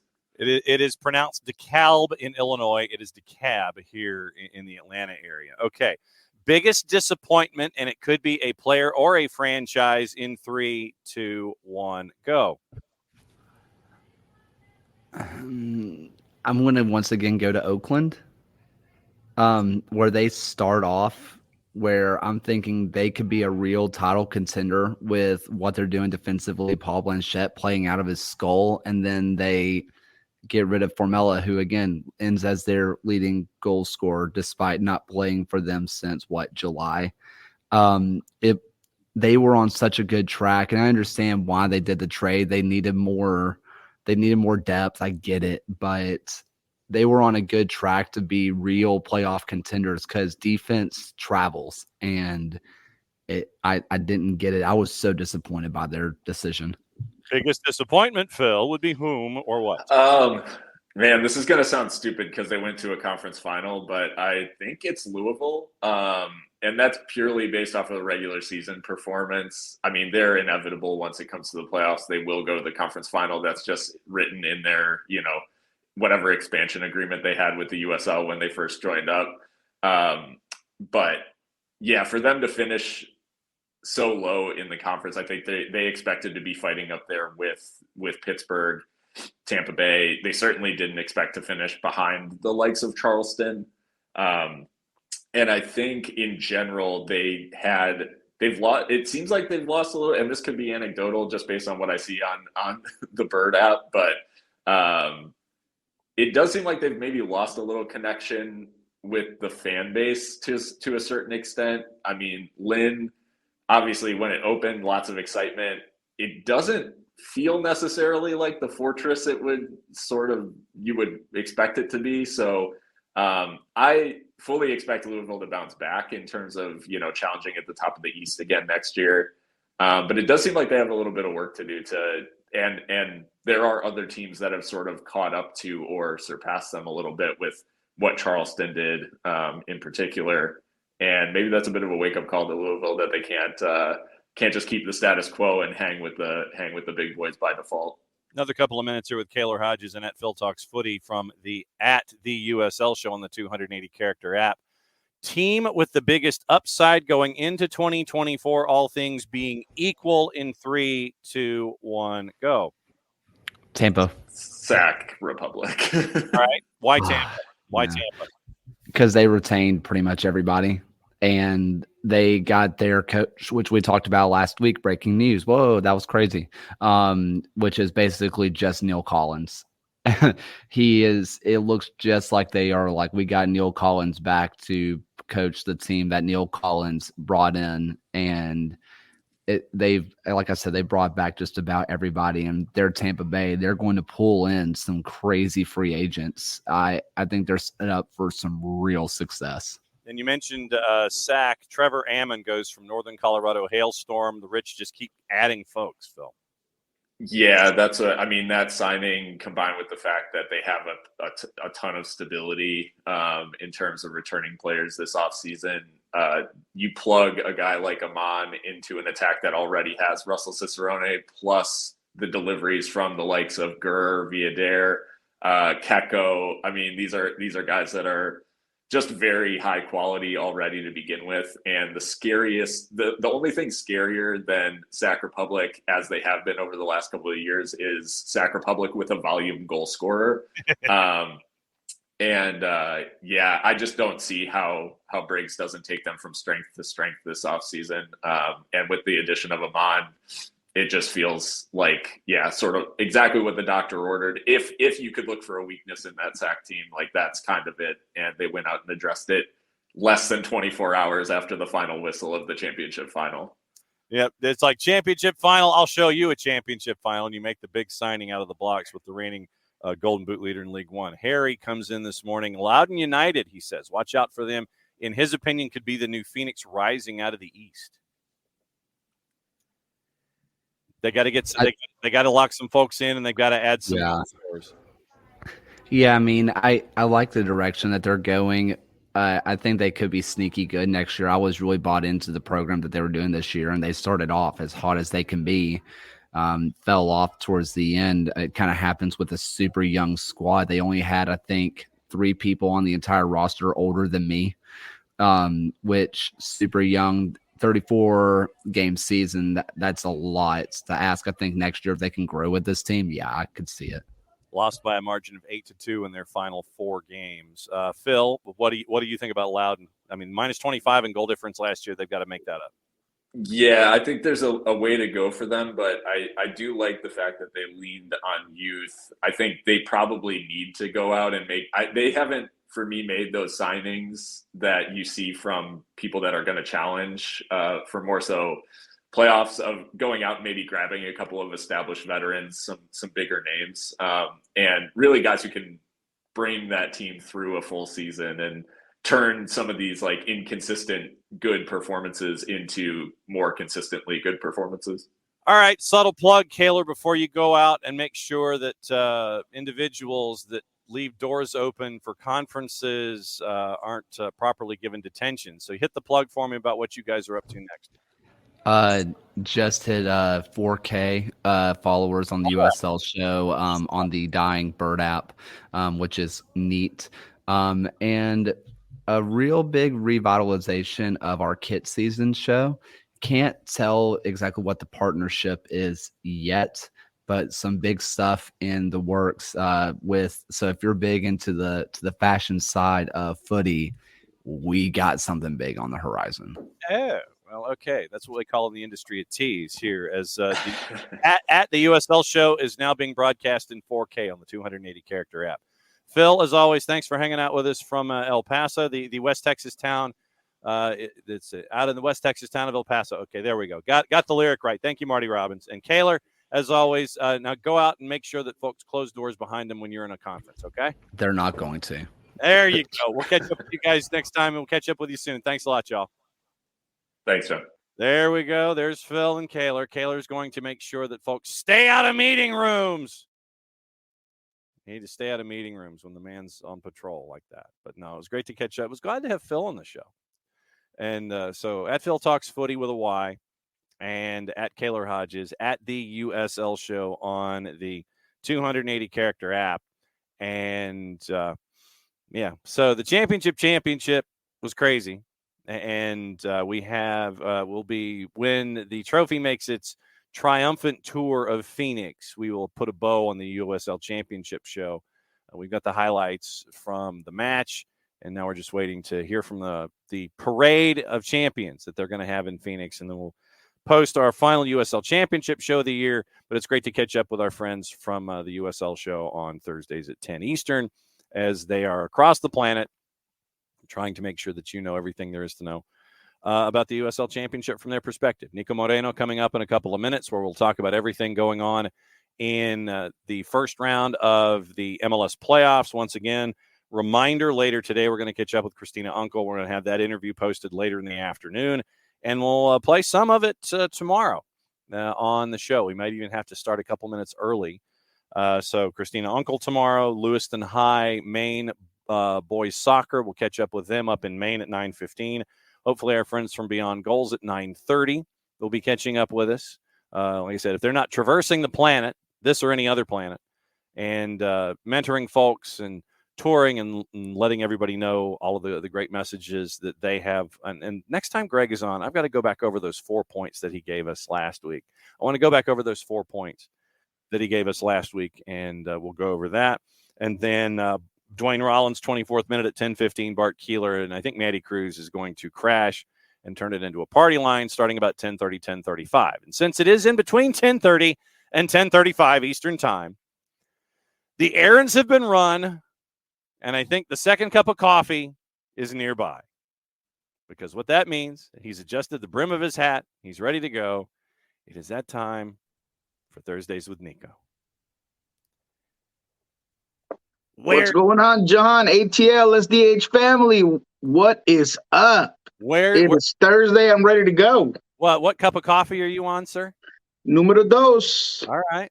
So, as we, and he's got the rave green out. He's ready to go. I see how this works. The big ceramic rave green mug. I know how this plays. We are.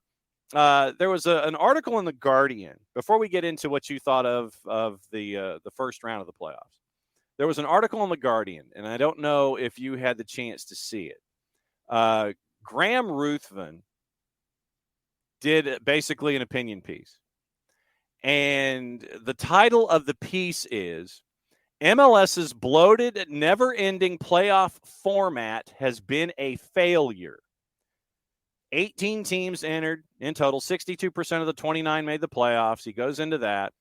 Bigger problems with the new format, with the best of three, is he says the creation of a new best of three series between the wild card round and the conference semifinals caused confusion, not just among fans, but players too. Quoting John Tolkien, he says, we've seen a lot in the first games. Away teams go down 2 goals, and it's like we have to prepare for the next game. It's not like goals matter anymore. And so Graham Ruthven says that the bloated, never-ending playoff format has been a failure. What do you think about the bloated, never-ending playoff format, according to Graham Ruthven at The Guardian? I mean, that's strong. that's running into the paint pretty hard. But I do agree that it wasn't great, and I did not like it. Would I call it a failure? I guess I don't really have enough data across audiences and players to really make that determination. But I will say that it's unpopular. That I feel like I can say. The comments haven't been positive, both from the audience as well as some players, right? I mean, I don't like to take out the dirty laundry of any player that's willing to share with me his thoughts on the league or its process. Brian Smetzer was one that on camera this week talked about, if it was up to me, we'd go back to just one game. I'm a believer that the 2-leg home and away is perfect, is the way the wheel is built, and there's no need to make it square shaped or triangular. Just let the wheel be round, and I think it's the way of soccer, and it gives you an opportunity to have both teams play a home game. It gives you a need for you to watch the first game. It creates the suspense, and it captures the audience from game 1 to 2.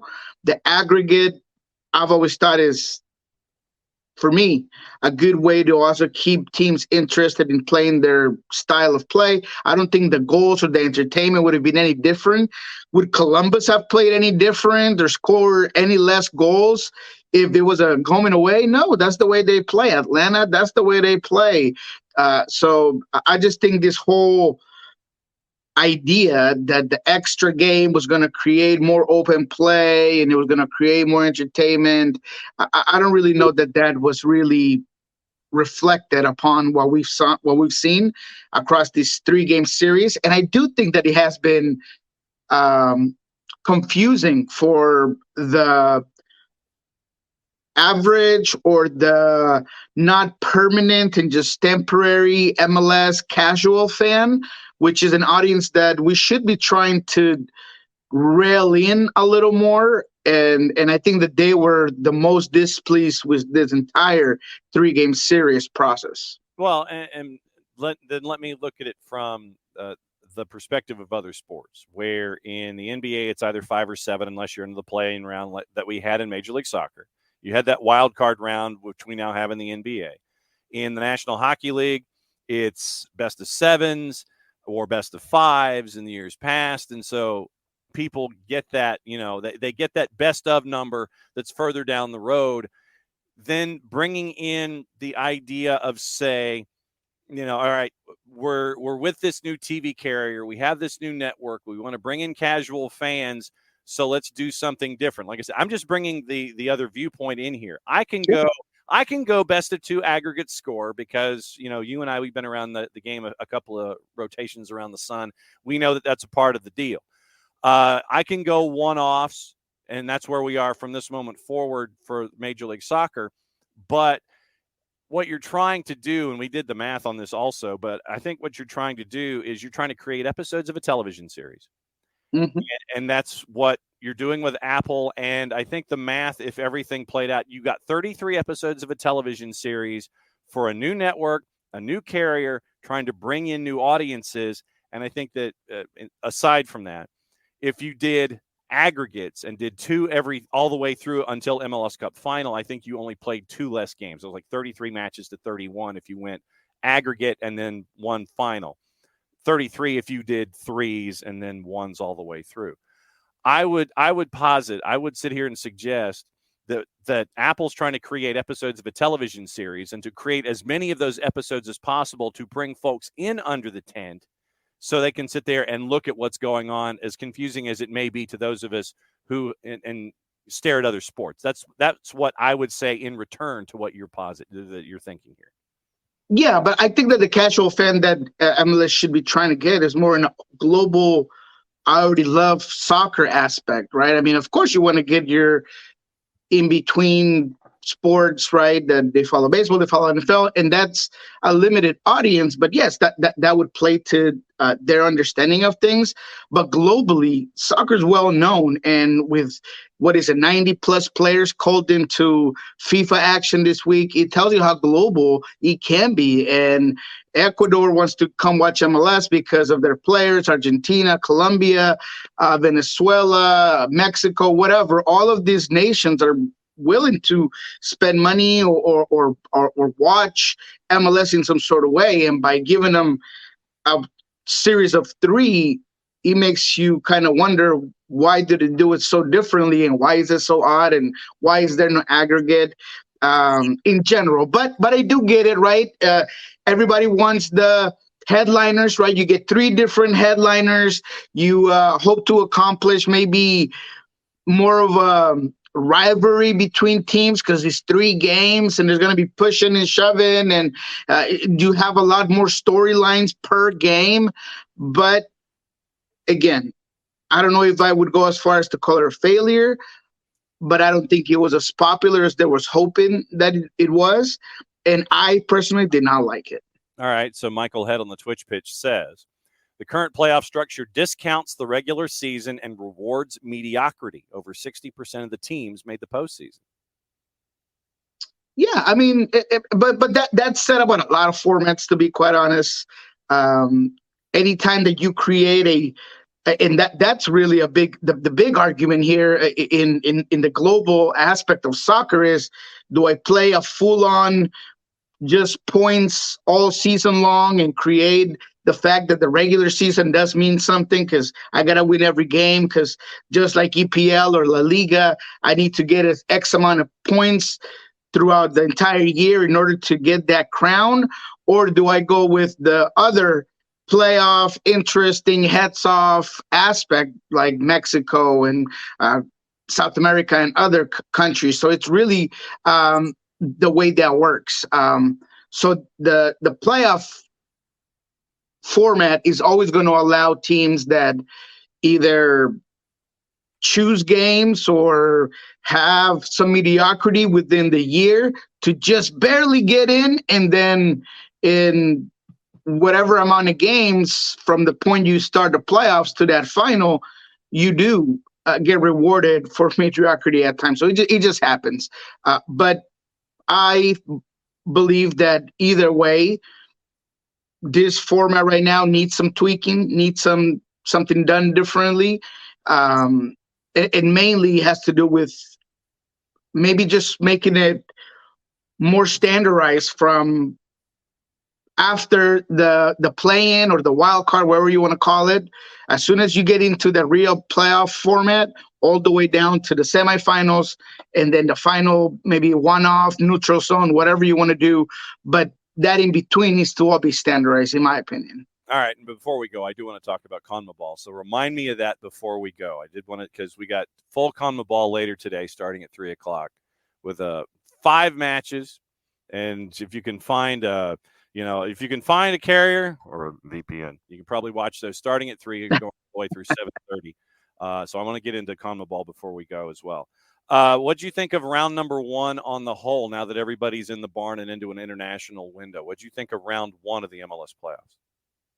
I think there's been very little upsets. I think the home field advantage has carried weight.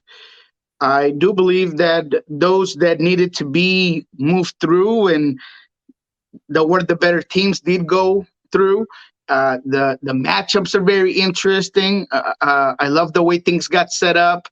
You have the historic teams like the Sounders going against the Hollywood kid that has been trying to obviously and has done a great job at getting all of the lights on them. They're the reigning champs.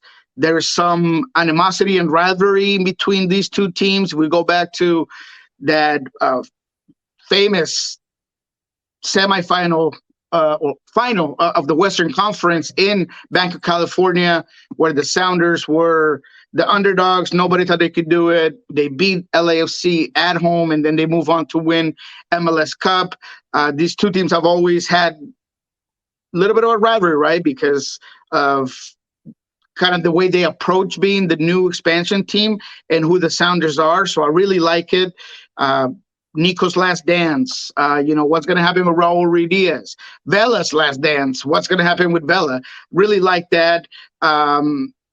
I think the Houston Sporting Kansas City is interesting. Sporting Kansas City was dismissed by everybody. We all thought they were dead. They were the zombies. Yeah, me too. It's all right. We thought Peter Berbice was going to be gone. This team is out and done. And yet here they are. They have some momentum. They beat their rival and the best team in the Western Conference. They got the comeback player of the year in Polito. Saloui looks good. Russell looks vintage. I mean, this team is very good. So I like that storyline. And on the East side, you got a lot of similar aspects because you have the Union, who is more of a historic team. They got a long process. They've been there, done that against Cincinnati, who is a newer expansion team who was really awful when they first started. But now with some good players, some money well spent, they were kind of the team in the S, the team in the entire MLS. They're the Shield winners. So because of that, you kind of have those similarities. And on the other end, you got Columbus, the entertainment team, the one that I want to watch. They just had a shootout completely against Atlanta. They beat them out. They just outpunch Atlanta, and then they get through. And how that's going to play out, I'm very interested in watching. You got an Orlando team that's going to push Columbus to their limit.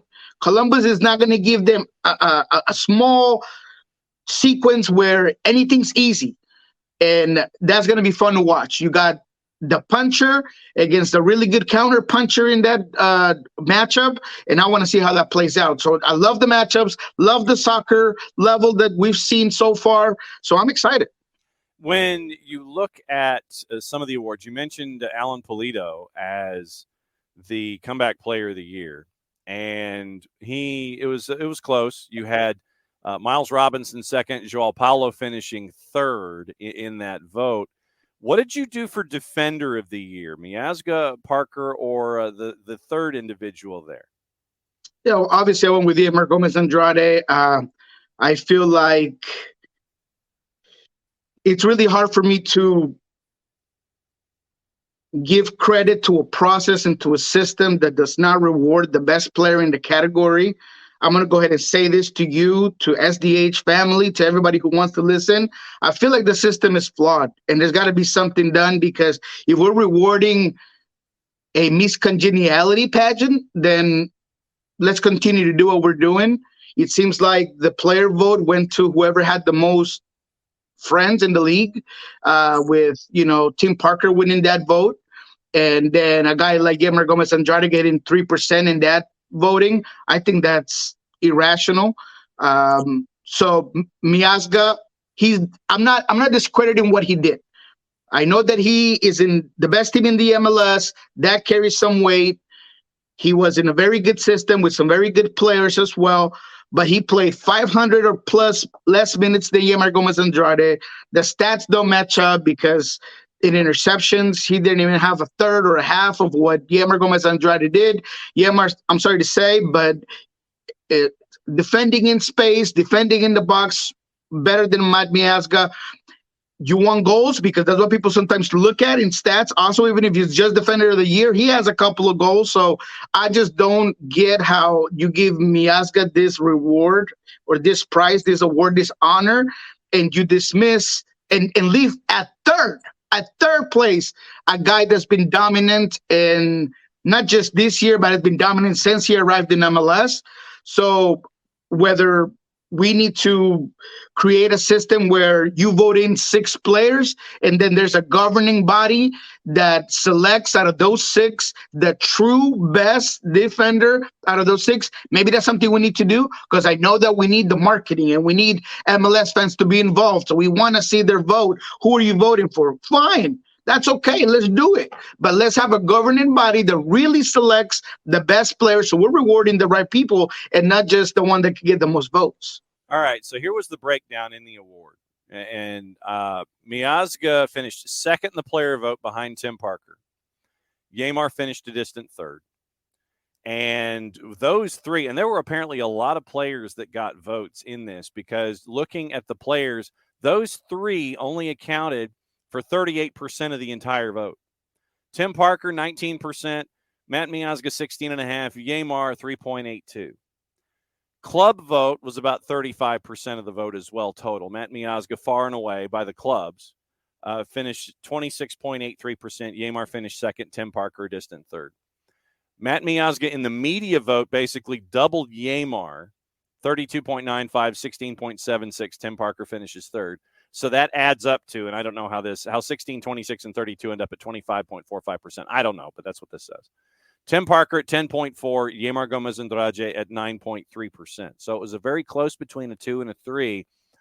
I would not have voted Matt Miazga number 1 for a couple of different reasons. And, and we've talked about Matt on the show ad infinitum ad nauseum for who he is and what he gets his yellow cards for, as opposed to what you should be getting yellow cards for. His yellow cards are for indiscipline instead of activity. And so for me, a part of that, I'm like, Matt Miazga, no. And then seeing when the awards popped up, I'm like, 3-game suspension from doing what he did. No, I'm not voting for that. And then for me, it would have been down to Tim Parker and Yamar Gomez Andrade. And so that was why I wanted to ask you about the process and what you thought about Yamar finishing third in this whole thing, because I don't know if we should push the vote back even further. I don't know when the deadline is, if it's like end of the regular season, what have you, when you're supposed to have your vote stamped by the postmaster or whatever. I think we ought to push the voting back instead of trickling out award, so we can actually have an informed opinion in these kinds of things and perhaps get things swayed to where folks don't win awards they shouldn't win. I totally agree. And I hear the argument, well, you got the best defender and the best team. This is not a collective prize or a collective award. This is an individual award. So we're not going to give Yamar a deserved honor because they weren't the Shield winners. That makes no sense to me. It makes no sense to me. They were talking about, well, Miazga has 10 clean sheets. Yamar has 14, 16 if you count the playoffs. So, I just don't understand how you want to just sweep under the rug the fact that Miazga is just not as good as Yamar this year. It's just not. Look at it whatever way you want. You know what? If you were to truly ask a player, what defender would he rather go head-to-head against and duel against in a header and in a one-on-one open space situation? They're going to say Yamar if they're being honest. He's the faster, strongest, more dominant defender. And you see it in the stats. So I have no words other than I believe the system is flawed. If we're going to be excited and happy of just continuing to reward players because of how many friends they have in the league or what the fans want to do, then that's fine. That's okay. But I think that we should always provide awards in a league aspect to those that really deserve it. Simple as that. And to your point, you mentioned that, okay, so if, Matt Miazga is responsible for 10 clean sheets, that to me means Roman Celentano should be Golden Glove out of the Eastern Conference and not necessarily Matt Miazga as Defender of the Year, yeah? Yeah, and and that's funny because that's what they were saying about Stephen Fry. Well, he led the league in clean sheets. Oh, but it was the defense. It wasn't Steph, right? It was the defense. Okay, so you didn't give it to the defense. You didn't give it to the goalkeeper. So what are we doing? I just don't understand it. And look, Stephen Fry is another player that's been, jaded and wrongfully not given a prize in the duration of his career. I'm not saying this year. I think Baki is fine, a very deserved award for what he did with St. Louis. But there's been times in the past where Fry's been by far the best goalkeeper, and he still doesn't get this award because, once again, we go to the voting and are you popular? Are you fun? When you look at a highlight reel of Stephen Fry, is it as fun as others? No. So what are we doing? Best highlight reel, or are we doing most productive goalkeeper? So it all goes back to the exact same point. I believe that the system is flawed. Is it meaningless? Because if it's meaningless, then all right. I will take that from you fans or whoever's watching this. You think it's meaningless? It's not a big of a deal. Niko, why do you look like you're about to have an aneurysm? Maybe. But at the same time, these players, they use this for purposes of getting contracts. They use this as just a reward for what they do on a day-to-day basis. So I believe that it should be given more of a serious process. That's all I'm asking. Oh, brother, last thing I need is for you to get an aneurysm on this show because, you're here every Thursday. What would I do at Thursdays with the last half hour of the show if you had an aneurysm? So let me get this straight. So if you're not giving it the award to a defender, it's because of the keeper. And if you're not giving the award to the keeper, it's because of the defender. Did I get that right? That's what the arguments I've heard about why Stephen Fry. I mean, it's just the defense.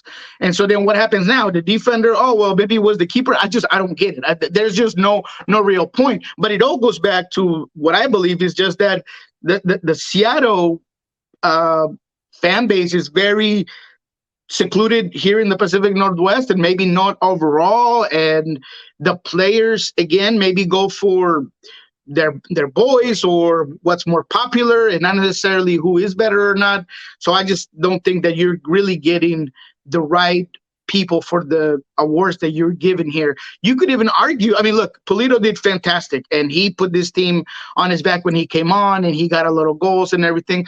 But I could also make an argument for JP being absolutely fantastic this year and the minutes he played, the miles he put in, the space he covered, how key and valuable he's been for the Sounders, who were the top team in the West. So I just think that a process should be more than just again, a miscongeniality type of situation where, the coolest, the nicest, or whoever got more boys is getting all the votes, because I just think it's wrong. And by the way, you know what? I'm not even going to say it. We'll leave it at that. Go. You were. No, I mean, this whole this aspect about popularity.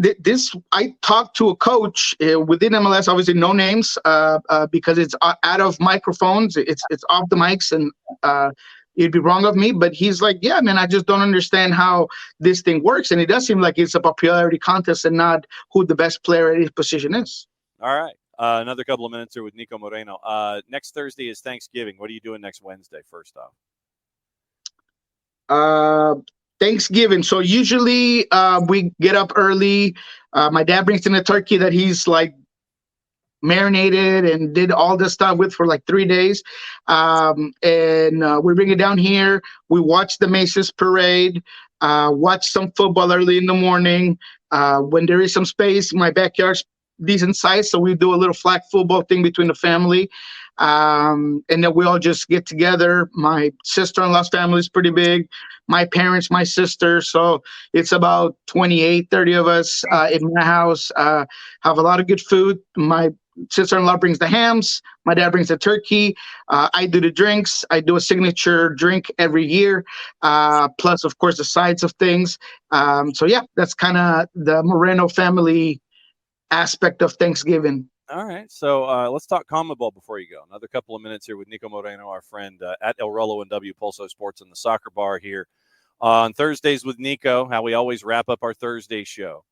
So CONMEBOL, once again, that they are in Thunderdome starting this afternoon at 3:00.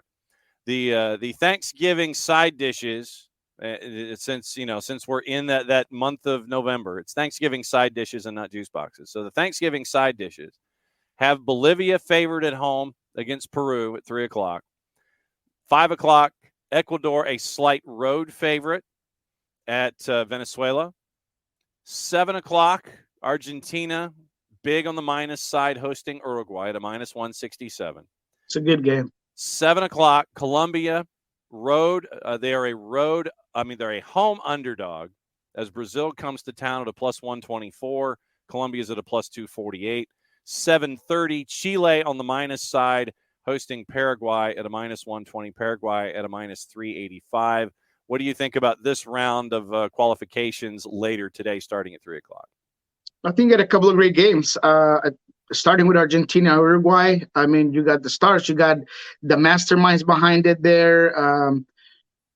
of course, the acquisition or the new leadership there in Uruguay kind of makes things very interesting for that one. Uruguay hasn't been great. That first round, they were irregular, and they had some good games, but some difficult results as well. But I still think that's going to be a good one. That's Clásico.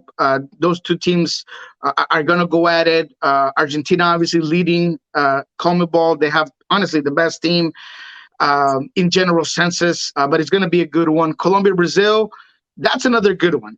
Colombia, it might be the first time Colombia has a real chance to beat Brazil at home, something they haven't not been able to do. They have I thought that they called up some really good players. How they're going to face this game might kind of give you a sense of how the game will go. Is Colombia going to put their most offensive team out there and really go out and try to put Brazil, who has a lot of big absences in this one without Neymar and other players that are important for that team?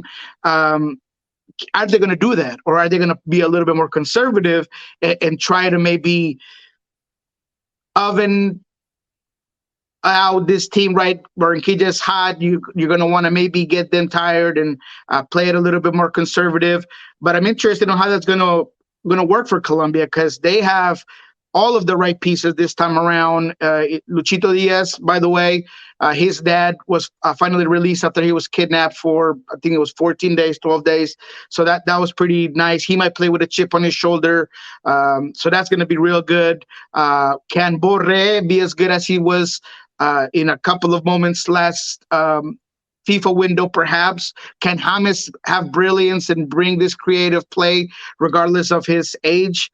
So that's going to be a good one. I think you should definitely, if you're going to watch a game today, 4 p.m. Pacific, that's another one that you want to check out, not just the Argentina game. Venezuela, Ecuador is interesting. Ecuador, I've said that they've been kind of asking to be this black horse team in CONMEBOL, but they haven't really put it together necessarily always. So depending on this game and how they play out, they already started off in the minus side because of points that they were not given or they were taken away. So that's going to be a good one.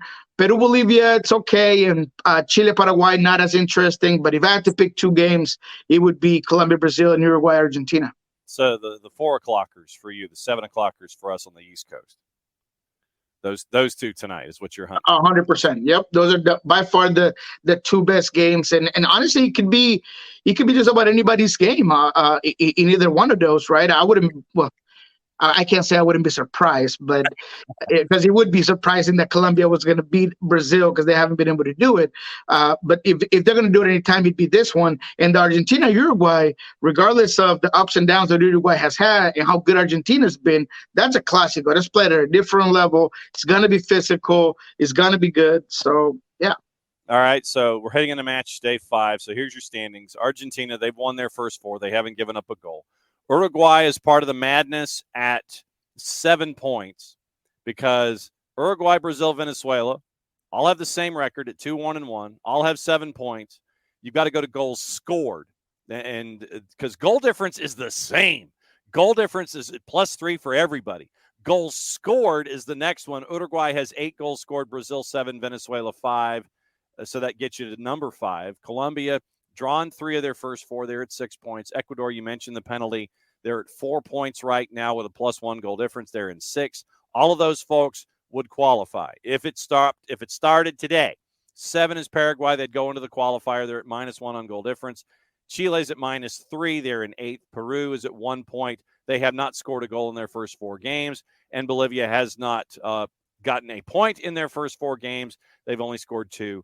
And given up 11. So that's your CONMEBOL preview because it is Thunderdome, and if you can watch it, it's always fun to watch. What's going on with Soccer Bar and Pulso Sports? Soccer Bar is going to be in about 40 minutes or more, 9 o'clock Pacific. We're going to be talking about a lot of these games, right? Uruguay coming in from a big win against Brazil, obviously, but like I said, there's been some inconsistencies with Nunez and that midfield. So we're going to talk a little bit about Uruguay. We're going to talk a little bit about Brazil. We're going to talk MLS players, 94 plus, called up to different places in the world for their national teams. I'm going to talk a little bit about Josh Atencio getting called up for the Olympic 3 games of Paris. We're going to get into basically some surrounding MLS things that are going on, Red Bulls and other teams around that are going to have some vacancies for next year. So we're going to put kind of a face to each team of what it could look like. So that's going to be fun. So go ahead and check it out. Pulso Sports, everything that has to do with the Sounders preparing for this LAFC matchup. Brian's message says we're not underdogs to any team.